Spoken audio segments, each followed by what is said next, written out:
Luwe kagak ketika boga waper segala. Bismillahirrahmanirrahim. Alhamdulillahirabbil alamin. Kita panjatkan puja dan puji syukur kehadirat Allah Subhanahu wa taala, yang mana pada kesempatan malam Jumat ini kita masih diberikan kesempatan untuk bisa melaksanakan tholabul ilmi. Kebetulan sekarang di tempatnya Bapak Teddy Suryadi. Kita ucapkan terima kasih yang telah memberikan tempat sehingga bisa terlaksananya kajian rutin setiap malam Jumat.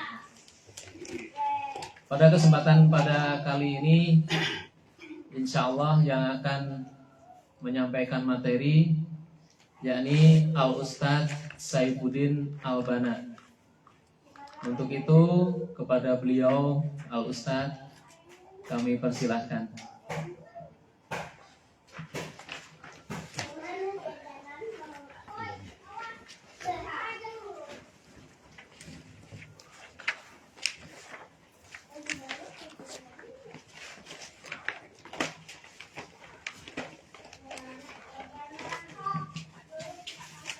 Innal hamdalillah nahmaduhu wa nasta'inuhu wa nastaghfiruh wa na'udzu billahi min syururi anfusina wa min sayyiati a'malina may yahdihillahu fala mudhillalah wa may yudlilhu fala hadiyalah. Asyhadu an la ilaha illallah wahdahu la syarikalah wa asyhadu anna Muhammadan abduhu wa rasuluh allazi la nabiyya ba'dah. Qala Allah ta'ala fil Qur'anil Karim, a'udzu billahi minasyaitonir rajim. Wasari'u ila magfiratin mir rabbikum wa jannatin arduhas samawati wal ard uiddat lil muttaqin. Wa qala Nabi sallallahu alaihi wasallam, anta saddaqa wa anta sahihun harisun ta'mulul gina wa tahsyal faqra wa la tumhil hatta ida balagatil khulqum. Al-hadis. Puji dan syukur kita panjatkan pada Zat yang Maha Luhur, Allah Rabbul Ghafur, atas kudroh, iradah, inayah darinya. Alhamdulillah pada malam hari ini kita masih diberi kekuatan, keimanan, kesehatan, kesempatan, dan kemampuan untuk sama-sama bertakarub pada Allah Subhanahu wa taala, melaksanakan salah satu kewajiban kita selaku umat Islam, yaitu tholabul ilmi.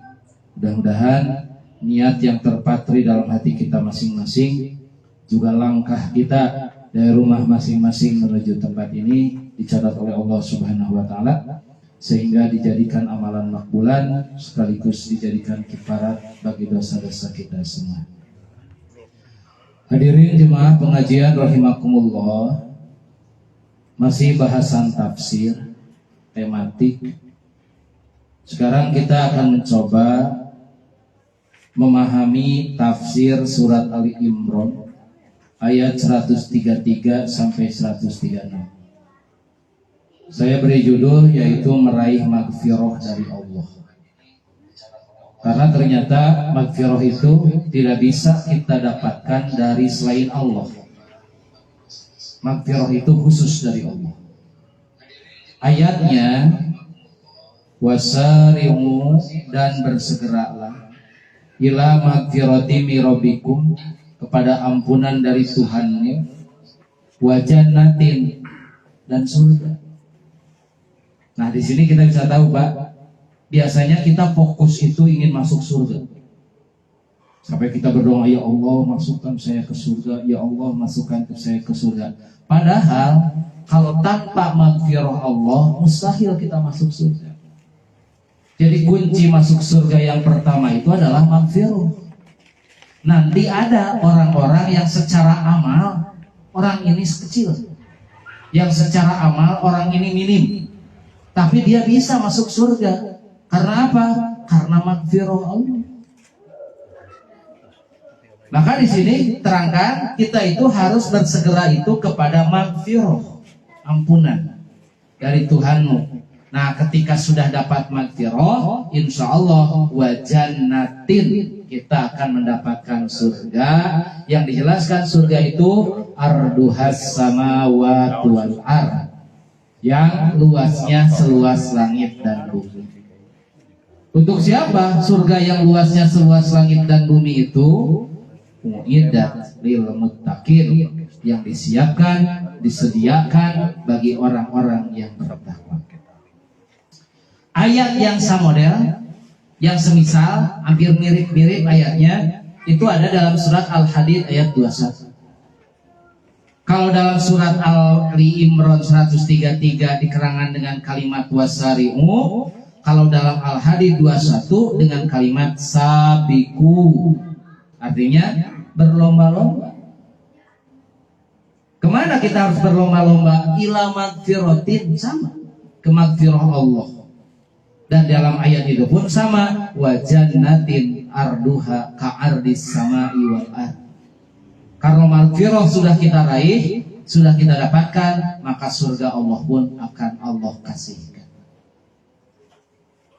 Jadi kalau melihat amal soleh, Pak, kita yang hanya segini-gininya gitu, terus kita bercita-cita mau masuk surga, asa jauh gitu. Sholat sakaburuna, sedekah sayana, ngaji sahayuna, hoyong surga Allah asa tebih gitu. Maka yang kita cari itu adalah magfirah Allah. Jadi dimanapun kita berada, cari magfirah Allah, karena kalau magfirah Allah sudah kita dapatkan, surga itu Allah dipastikan. Nah, sekarang apa yang dimaksud dengan al-ghafru itu? Magfirah itu kan kalimat asalnya al-ghafru. Secara bahasa yang saya baca dalam tafsir atau mufradat fi qoribil Quran karangan Imam Roghib Al-Asfahani, al-ghafru itu ilbasu ma yasunuhu anid danas. Memakaikan sesuatu yang akan melindungi pemakainya dari noda atau kotoran. Ibu-ibu kalau mau masak takut minyaknya kena pakaian, takut bumbunya kena pakaian, maka sok pakai celemek. Nah, dalam bahasa Arab celemek itu al-ghafru. Kenapa? Melindungi pakaiannya dari noda dan kotoran. Bapak-bapak kalau mau berangkat pakai motor hujan, pasti bilarian jas hujan. Begitu dipakai jas hujan, kita naik motor, pakaian dalamnya tetap terjaga. Mual kabasuhan, mual kotor. Nah, ada jas hujan. Jas hujan bahasa Arabnya al-ghafru, melindungi. Tentara ketika mau perang, itu mereka memakai topi baja. Supaya apa? Peluru tidak tembus. Pedang, mual terak, panah, oke, mual bisa melukai. Nah, dalam bahasa Arab, topi baja itu artinya mighfar. Apa? Melindungi. Nah, kan sesuatu yang melindungi itu disebut al-ghafru. Nah, sekarang kenapa magfirah diambil dari kata ghafru? Kata Imam Ar-Raghib, al-ghufranu wal magfiratu minallah. Mau kalimatnya ghufran, mau kalimatnya magfirah, itu teh minallah, khusus dari Allah. Jadi jangankan ke ajengan, ke kiai, ke ustaz, ke ulama, bahkan ke rasul sekalipun, kita tidak akan bisa mencari atau meminta magfirah. Karena magfirah itu minallah, khusus dari Allah. Nah, sekarang orang yang diberi magfirah Allah bagaimana? An yasunal abda min an yamassahul azab, yaitu Allah akan memelihara seorang dari azab yang akan menyentuhnya. Pasti Pak, seseorang itu ketika melakukan dosa konsekuensinya siksa. Seseorang ketika melakukan kebaikan konsekuensinya pahala, kan gitu kan? Nah, kita itu sadar bahwa kita itu makhluk yang berdosa. Walah, bapak-bapak pasti yakin kita itu berdosa. banyak dosa. Berarti konsekuensinya bakal disiksa. Tapi disiksa alim. Kita tidak mau disiksa. Di dalam surat Al-Jazalah kan Allah telah jelaskan, "Famayya mal misqala dzarratin khairan yarah wa may ya'mal misqala dzarratin sarrai." Jadi melakukan amal baik sekecil apapun itu akan ada pahalanya. Melakukan amal jahat sekecil apapun itu akan ada siksanya. Nah, kita rumaos bahwa kita itu banyak dosa. Berarti kita harus disiksa. Tapi disiksa kita tidak mau. Bagaimana caranya? Cari maghfirah Allah. Karena ketika Allah memberikan maghfirah kepada seorang hamba, ada 3 kemungkinan. Di bawah dalam footnote, ini saya buka dalam tafsir At-Tabari, Ibnu Katsir, Fathul Bari, juga dalam kitab Al-Manar diterangkan. Adapun cara memeliharanya, yang pertama, Allah menutupi dosa orang itu. Dosa-dosanya ditutupi oleh Allah, tidak dibuka-buka lagi. Yang kedua, Allah tidak membuka serta memperlihatkan aib dan kejelekan dosanya kepada orang lain di dunia dan akhirat. Ketika kita melakukan dosa dan hanya kita dan Allah yang tahu, orang lain tidak tahu, berarti kita telah diberi maghfirah. Karena mudah bagi Allah untuk menunjukkan dosa kita kepada orang lain. Tapi oleh Allah ditutupkan. Berarti ini Allah telah memberikan maghfirah. Ada orang dalam hadis Nabi yang disebut mujahirin, yang tidak akan mendapatkan pengampunan Allah. Siapa mujahirin itu? Orang yang bangga dengan dosa. Jadi Allah sudah tutupi dosanya. Nah, dia cerita-cerita gitu, bahwa saya ini seperti ini, dulu malam seperti ini, saya ini seperti ini. Dia bangga dengan dosanya. Nah, berarti itu mujahirin. Nah, bagi kita ketika dosa sudah ditutupi oleh Allah, berarti ini maghfirah dari Allah, pengampunan. Dan yang ketiga, bisa terjadi kemungkinannya Allah menghapuskan dosa-dosanya dan tidak menyiksanya karena dosa-dosa itu. Jadi ketika seorang sudah mendapatkan maghfirah Allah, udah dosa-dosanya oleh Allah tidak dihitung lagi dan Allah tidak akan menyiksa karena dosa-dosanya. Maka kata saya dari awal tadi, maghfirah Allah yang harus kita cari. Abu Bakar pernah berkata kepada Rasulullah, "Alimni du'aan adu bihi bis salati." Rasul, tolong ajarkan satu doa yang aku bisa baca dalam salatku. Saudara mengatakan dalam salatku ini adalah ketika tasyahud akhir. Maka Rasul mengatakan kepada Abu Bakar itu, "Qul," ucapkan, "Allahumma inni zalamtu nafsi zulman katsiran." Ya Allah, sesungguhnya aku itu telah zalim kepada diriku dengan kezaliman yang besar, yang banyak. Apa ini, Pak? Ciri kita mau beristighfar kepada Allah, bertobat kepada Allah, salah satunya adalah i'tiraf. Kita mengakui dosa-dosa itu.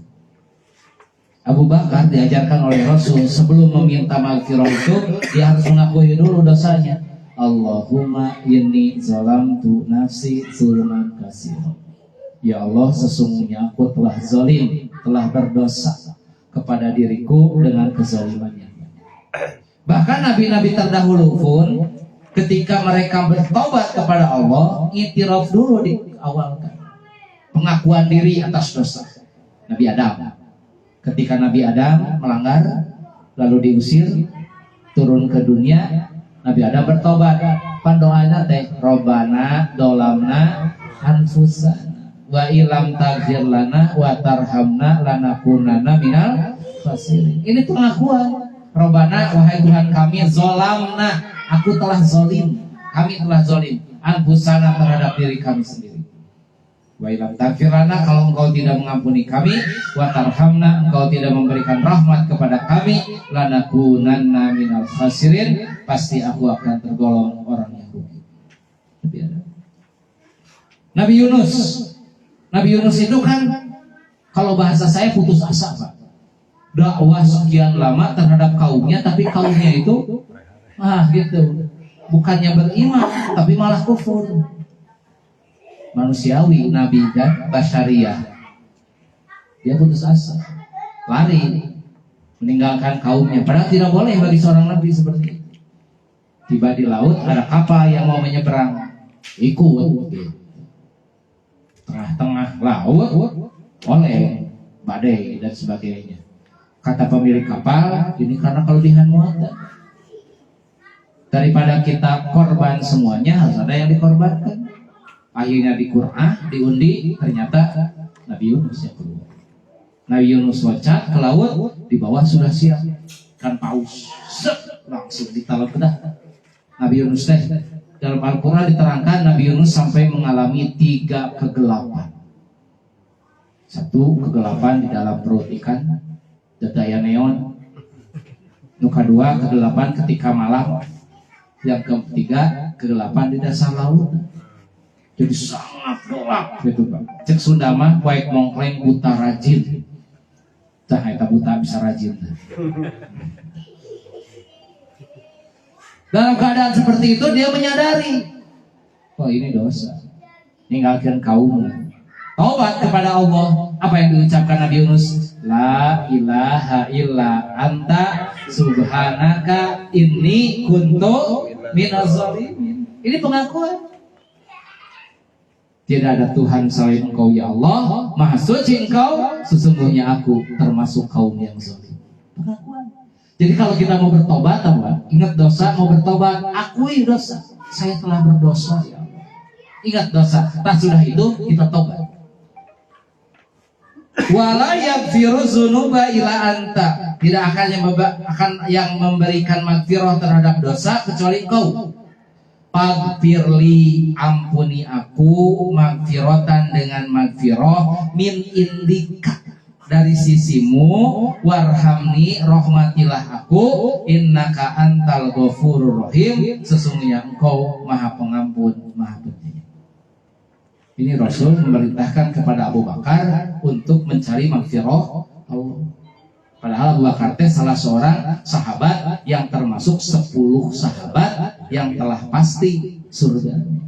Tapi tetapnya magfirah manusia. Ini teh versi lengkapnya Pak. Itu kan tadi memang mau undang 2 lamar Pak Enar ini teh. Pak Enar langsung motokopi gitu kan. Wah udah telat sih. Tapi nanti baca we Paknya. Kalau saya tidak sempat saya terangkan, nah baca we seperti itu. Dalam surat Al-Imran 133 dijelaskan surga itu luasnya sarduhas samawatu wal ardh. Luasnya itu seluas langit dan bumi. Nah, Nabi ketika membacakan ayat ini pernah diprotes oleh seorang raja Hirokla. Dia menulis surat kepada Nabi. Kata Hirokla bagaimana? Innaka da'utani ila jannatin arduhas samawati wal ardh fa'ainan nar. Engkau menjelaskan bahwa surga itu luasnya seluas langit dan bumi. Kalau begitu neraka di mana? Lamun surga luasnya seluas langit dan bumi, neraka di mana? Gitu. Maka Nabi menjawab, Subhanallah, Maha Suci Allah, fa'ainal lail idza ja'an nahar. Kemana malam apabila datang siang? Dijago Nabi. Jadi menjawab pertanyaan dengan pertanyaan. Sika bayan. Bayan cenari bentang aya 900. Sika bayan teh ngarawu we keusik tah saloba keusik ieu. Sabaraha hitung sika bayan teh. Kebayan gitu. Nabi pun seperti itu. Ketika ditanyakan di mana neraka, kalau ternyata surga seluas langit dan bumi, kata Nabi itu malam kemana? Lamun datang siang. Atau siang kemana kalau datang malam. Kan ini bukan hal yang untuk difikirkan, tapi untuk diimani. Ketika Allah mampu menciptakan langit, surga yang luasnya seluas langit dan bumi, berarti Allah pun mampu untuk menjadikan neraka yang luasnya seluas langit dan bumi. Seperti itu. Jadi bukan untuk dipertanyakan, tapi untuk diimani. Maka oleh Nabi beri pertanyaan yang mengundang keimanan. Mu'idatul muttaqin, surga yang luasnya seluas langit dan bumi itu disediakan bagi orang-orang yang bertakwa. Siapa orang bertakwa? Kita dulu mengartikan takwa itu simpel. Orang yang melaksanakan segala perintah Allah, orang yang meninggalkan segala yang dilarang Allah. Itu kan memang tidak salah. Sebab itu diambil dari jawaban Ubay bin Ka'ab kepada Umar bin Khattab. Jadi Umar bertanya kepada Ubay bin Ka'ab mengenai takwa. Maka Ubay bin Ka'ab ditanya seperti itu malah balik bertanya, amma salata tariqan dzasauq, pernahkah engkau melewati sebuah jalan yang penuh duri? Mulai nama loba paku, loba beli, loba cucu. Kata Umar apa? Bala, pernah. Kata Ubay bin Ka'ab, fama amilta, apa yang kau lakukan ketika engkau melewati jalan yang penuh duri, penuh cucu, penuh paku, penuh beli, menaik. Bahasa Umar bagaimana? Syamartu wajtahadtu, aku akan berusaha waspada dan bersungguh-sungguh.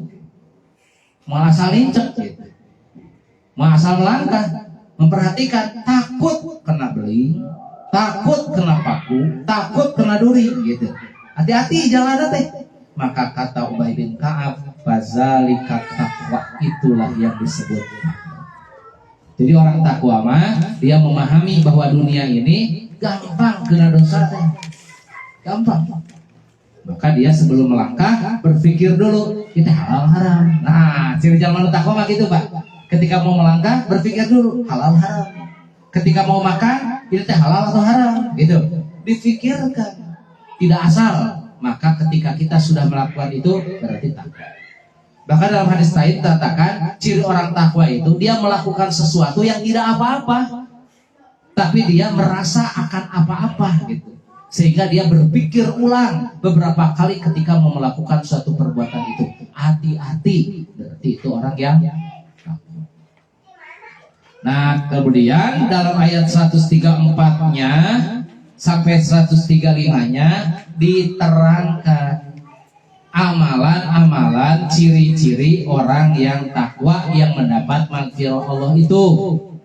Yang pertama, alladzina yunfikuna fis-sarra'i wad-dharra'i, yaitu orang-orang yang menafkahkan hartanya baik di waktu lapang maupun di waktu sempit. Dalam surat Al-Baqarah 274 itu hampir sama. Kalau dalam surat Al-Baqarah mah kalimatnya teh alladzina yunfikuna amwalahum, mereka menafkahkan hartanya bilaili, waktu malam, wan nahari atau siang, siron tersembunyi, wa alaniyah ataupun terang. Apa yang dimaksud fisarroi wadoroi? Dalam tafsir Ibnu Katsir diterangkan bisyiddati warroha. Yang pertama, mereka tetap infak dan sedekah dalam keadaan susah atau senang. Wal mansyati wal makroh, dalam keadaan suka ataupun duka. Wasihati wal marad, dalam keadaan sehat ataupun sakit. Wa fi jami'il ahwali, dan dalam seluruh keadaan. Artinya apa? Bagi orang takwa yang akan mendapat maghfirah Allah, situasi dan kondisi tidak jadi halangan. Nu penting mah sedekah. Nah, di sini pun kita bisa tahu bahwa ternyata sedekah itu bukan hak, bukan kewajiban jalma-jalma beungharukeun. Saya alasan Nabi mah miskin biasa sedekah. Padahal orang miskin pun tetap diwajibkan. Nah, mungkin nominalnya beda antara orang kaya dengan orang miskin. Bisa jadi orang kaya mah besar, orang miskin mah kecil, tapi Allah tidak melihat itu karena Allah melihat keikhlasan. Berapa analogi Pak? Ada yang mau sedekah ke masjid, datang menemui DKM, saya mau sedekah. DKM, oh iya silakan. Berapa? 10.000.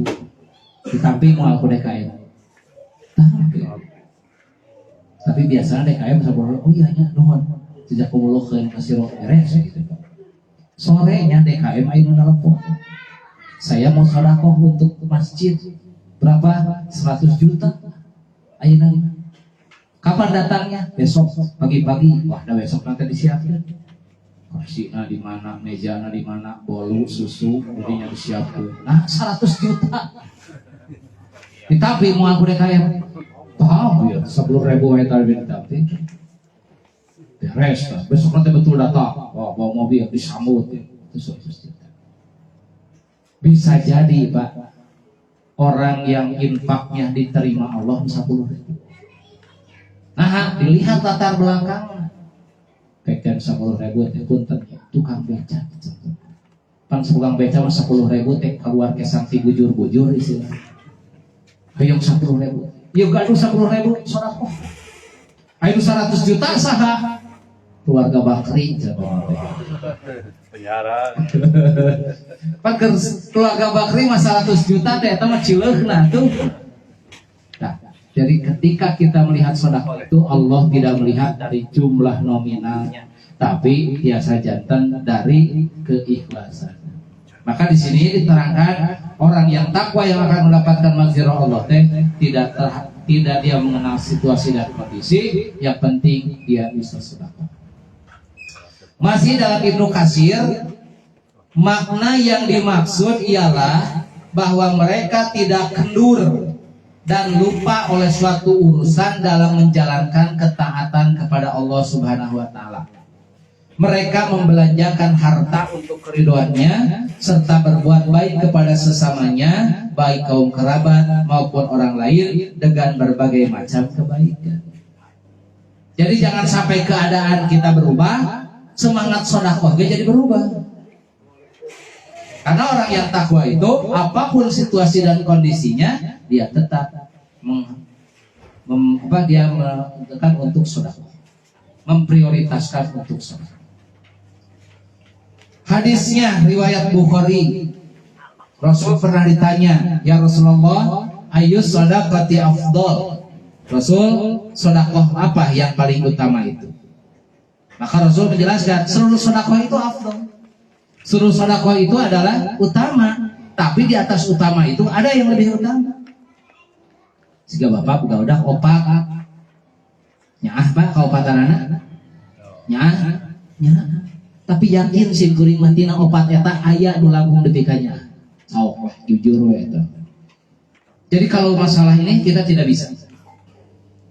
bisa semuanya kita nyaah atau enggak, pasti aya nu diprioritaskeun leuwihnya.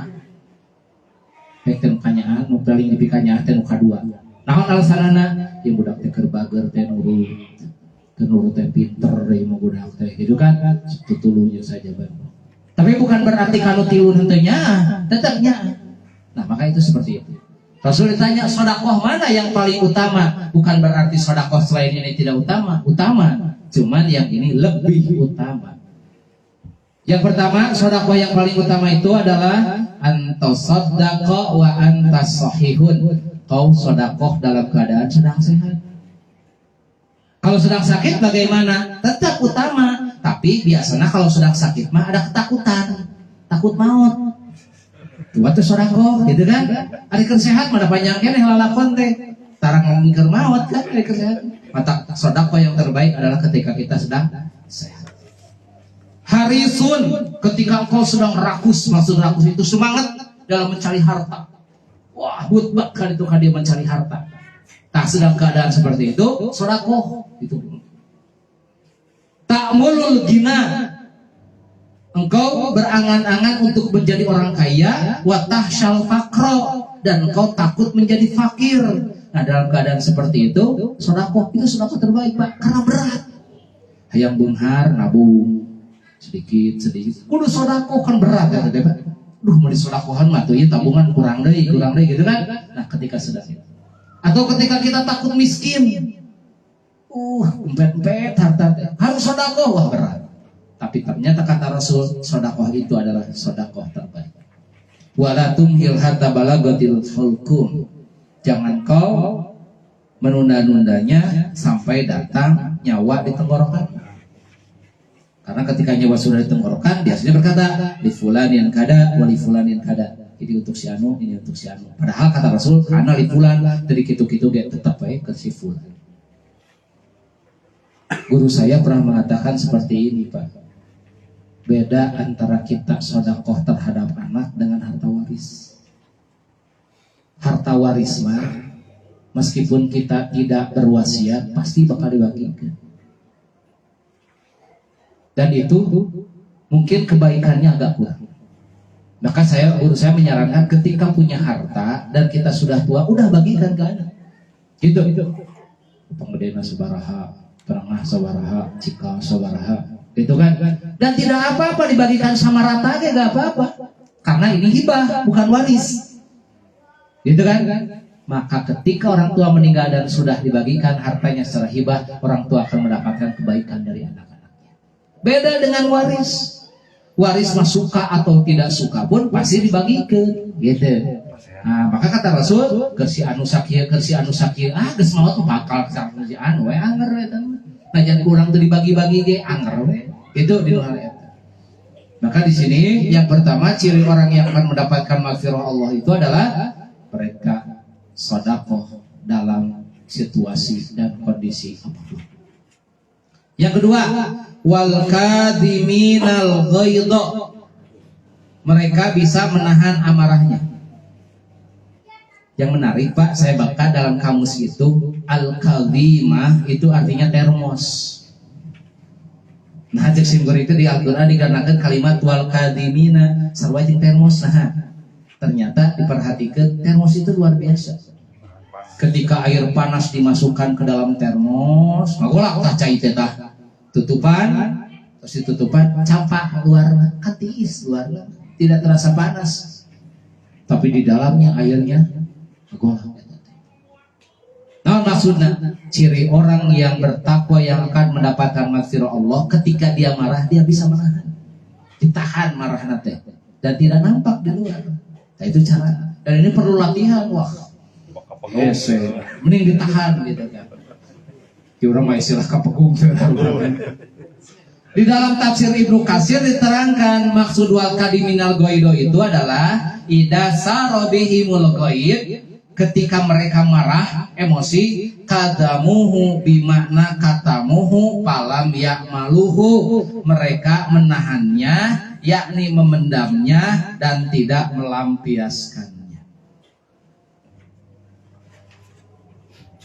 Bahkan Rasul mengatakan laisa sadidu bisur'ah innamas sadidul ladzi yamliku nafsahu inal ghadab. Orang kuat itu bukan orang yang bisa berkelahi. Orang kuat itu bukan orang yang bisa bulat. Tapi innamas sadidul ladzi yamliku nafsahu inal ghadab. Orang yang kuat adalah mereka bisa menahan dirinya ketika marah. Bisa tuh, Pak. Ketika marah ditahan. Orang asing kemarin saya melihat dalam channel YouTube. Jadi ada dua Coca-Cola, kocok lah itu.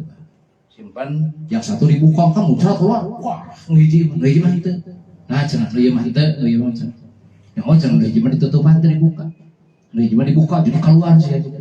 Tah gitu ge urang. Namun ketika kita marah emosi, lalu kita membuka mulut kita keluar semuanya. Itu kan kata-kata kasar, kata-kata penghinaan keluar semuanya. Tapi kalau kita menahan, tetap tidak akan keluar. Ditahan gitu kan, dan akhirnya orang yang melampiaskan marahnya itu akan timbul penyesalan pasti. Pesantren maka pungkur kan diajar nate awalul ghadab eta teh al-majnun. Awalnya marah teh adalah kegilaan dan akhirnya adalah an-nadamah, penyesalan. Jadi kalau kita marah dilampiaskan menyesal.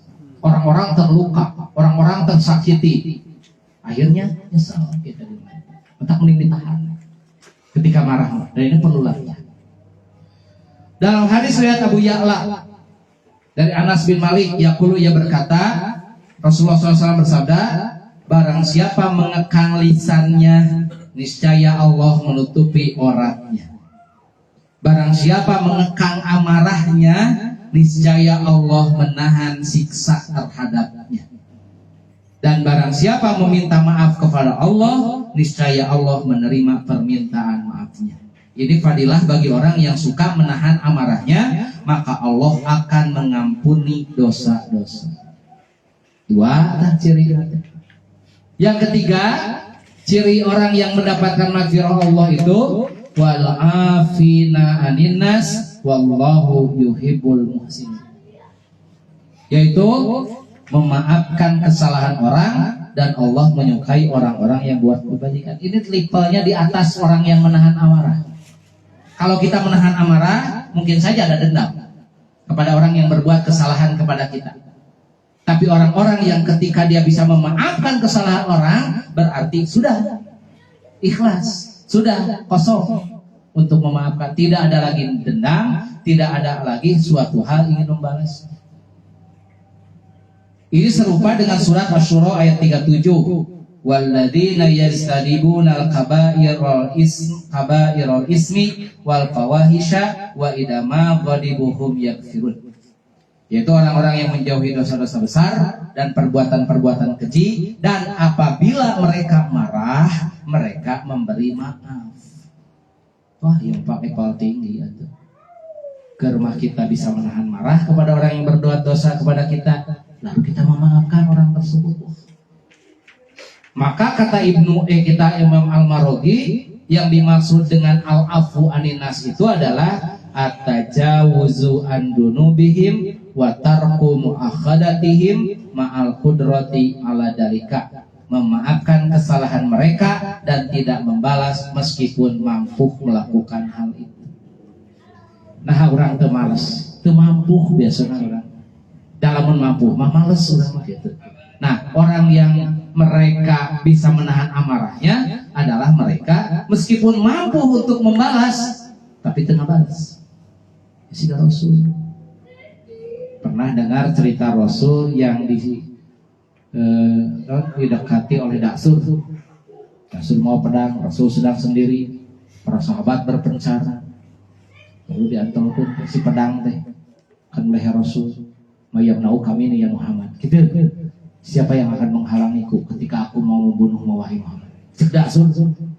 Maka Nabi Muhammad mengatakan Allah. Gitu kan. Gemetar kan. Wah ngadeg-deg. Kubra ketika tukang ngecengkang. Dina kita berhikul mahtumah ngecekang nate ternyata dapat Jibril. Ku Jibril disurungkeun. Gitu. Ku Jibril disurungkeun. Gebut pahala. Pedangnya lepas kan? Ku Nabi dibawa. Diantalkeun deui kana beheung Daksur ayeuna. Mayam lau kami nih ya Daksur. Siapa yang akan menghalangi ketika aku mau membunuhmu Daksur? Nah, cek Daksur, lah tidak ada. Dan buka backing ya sama. Nabi pun tadi ada backingnya malaikat Jibril dan Allah. Ya terbuka backing. Bingung dah.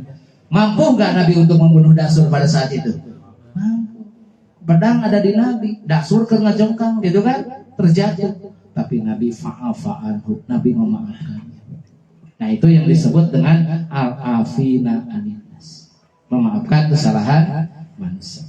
Dalam Ibnu Katsir diterangkan, yaitu selain menahan diri, tidak melampiaskan kemarahan, mereka juga memaafkan orang yang telah berbuat aniaya terhadap dirinya, sehingga tiada unek-unek pun yang ada dalam hati mereka terhadap seorang. Hal ini merupakan akhlak yang paling sempurna. Dalam kitab Sirah saya membaca ada yang sahabat namanya Ali bin Husain. Ali bin Husain ini adalah cucunya Ali bin Abi Thalib. Husain menamai anaknya itu seperti nama bapaknya.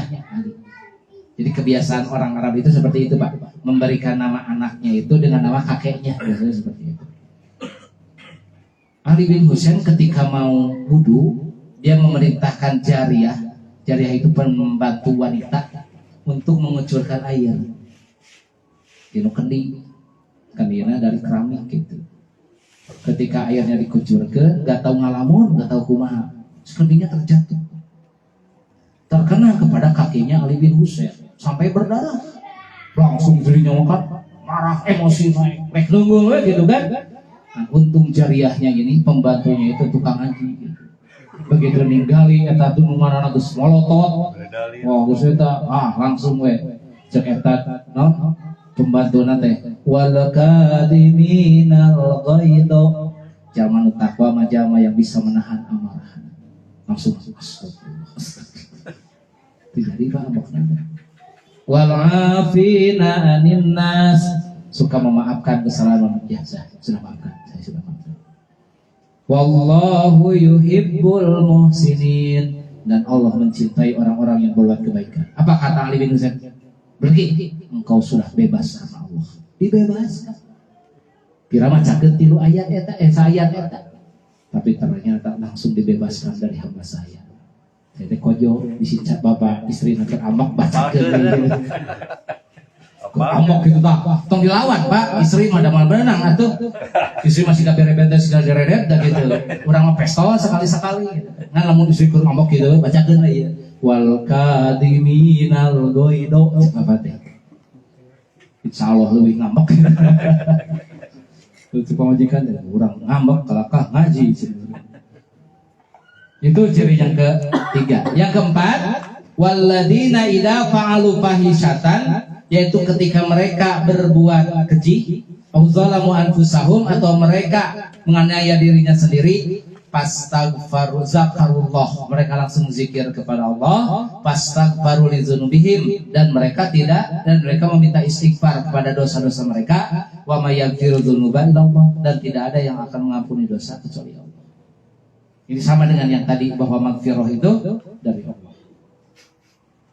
Dalam tafsir Ibnu Katsir diterangkan idza sadara minhum zanbun, ketika mereka melakukan suatu dosa, atba'uhu bitaubati wal istighfari, mereka langsung mengiringinya dengan tobat dan istighfar. Tedingkengke ini mah segera begitu melakukan dosa langsung tobat, langsung istighfar. Sebab orang yang diterima tobatnya itu adalah mereka yang tidak menanti-nanti, menunda-nunda tobat. An-Nisa ayat 17. Innama taubatu 'alallahi lilladina ya'maluna su'. Sesungguhnya tobat yang akan diterima Allah adalah bagi mereka yang melakukan su'. Su' di sini satu kali, mufrad ini. Jadi mereka melakukan satu kali dosa. Itu pun bijahalatin, karena kebodohannya. Ada dua pendapat para ulama itu. Maksud bijahalatin teh. Yang pertama, bijahalatin itu maksudnya tidak tahu dosa, lalu dia melakukan dosa, maka itu dikatakan bijahalatin. Ada juga yang mengatakan justru bijahalatin ini adalah orang yang sudah tahu dosa, tapi dia melakukan dosa itu kan kebodohan. Di zaman Nabi ada seorang musuh Nabi yang bernama Abu Jahal. Abu Jahal itu bukan orang bodoh, pintar. Tapi kenapa disebut Abu Jahal? Karena ternyata dia tidak bisa melakukan sesuai akal pikirannya. Batu disembah gitu, patung disembah, kan kebodohan itu. Maka disebut Abu Jahal. Nah, saya lebih cenderung kepada pendapat yang kedua. Yang dimaksud melakukan dosa karena kebodohan adalah mereka yang sudah tahu dosa tapi melakukan dosa, itu kebodohan.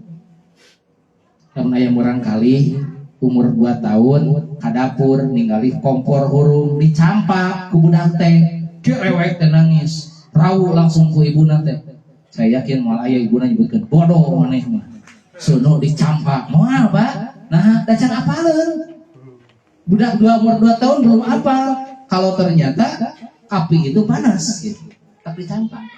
Tapi lamun aya bapak-bapak umur 40 tahun, cai ngagolak di kobok. Eta bodoh. Nyaho cai ngagolak gitu tuh, dicampak gitu. Bodoh. Muluk curug. Tes ilmu abi. Bijahalatin itu seperti itu. Summa yatubuna min qarib. Kemudian mereka cepat-cepat tobat. Faulaika yatubullahu alaihim, mereka itulah tobatnya yang diterima oleh Allah. Jadi permasalahan sholat, permasalahan hutang, permasalahan anak perawan ketika sudah ada yang suka kepadanya, kalau permasalahan mayit ketika sudah siap diberangkatkan ke kuburan, dan permasalahan tobat ini tidak boleh dinanti-nanti, harus disegerakan. Yang kelima, ciri orang yang bertakwa yang mendapat maghfirah Allah itu adalah walam yusiru ala ma fa'alu wa hum ya'lamun. Dan mereka tidak meneruskan perbuatan kejinya itu sedang mereka mengetahui. Nah ini Pak, ciri seseorang diterima tobatnya oleh Allah, ciri seorang diampuni dosanya oleh Allah ketika dia sudah total meninggalkan dosa besar yang biasa dia kerjakan. Itu ciri nama. Kalau kita ingin melihat ari urang teh tobatna diterima moal ku Allah, padahal dosa besar sering kita lakukan. Apakah dosa-dosa kita itu akan diampuni oleh Allah atau tidak?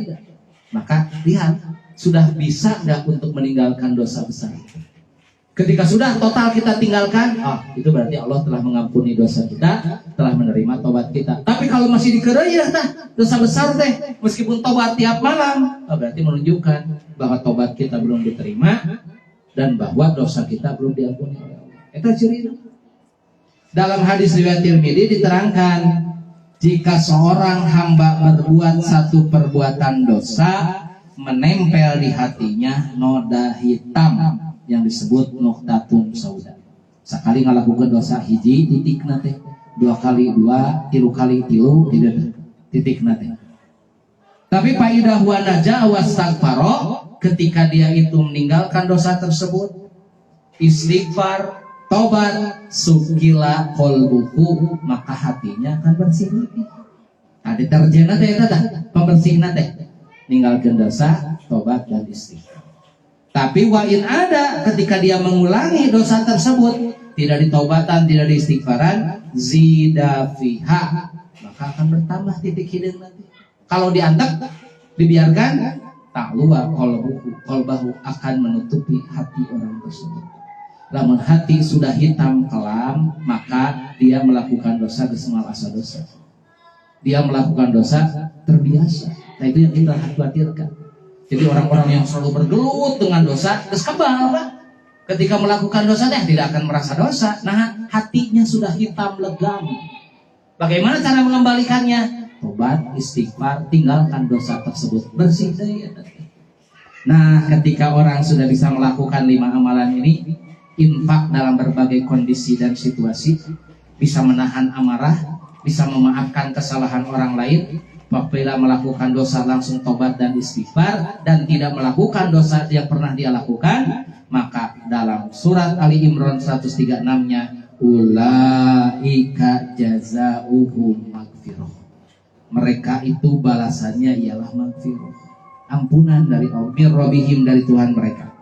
Wa jannatun tajri min tahtihal anhar, dan mereka dimasukkan ke dalam surga yang mengalir di bawahnya sungai-sungai. Berapa lama surganya? Khalidina fiha, selama-lamanya. Bukan setahun 2 tahun, bukan 10 tahun 100 tahun, selama-lamanya. Wa ni'ma ajrul amilin, dan itulah sebaik-baik pahala bagi orang-orang yang beriman. Mudah-mudahan setelah membaca surat dari tafsir surat Ali Imran ini, kita semua dapat mengambil pelajaran dan melaksanakan amalan orang-orang yang mendapatkan magfirah, sehingga magfirah bisa kita raih dan kita bisa masuk surganya Allah Subhanahu wa ta'ala. Itu saja yang dapat saya sampaikan, mudah-mudahan ada guna dan manfaatnya. Rabbana atina fid dunya hasanah wa fil akhirati hasanah wa qina adzabannar. Aqulu qouli hadza wa astaghfirullah li wa lakum wal 'afwu minkum. Wassalamualaikum warahmatullahi wabarakatuh.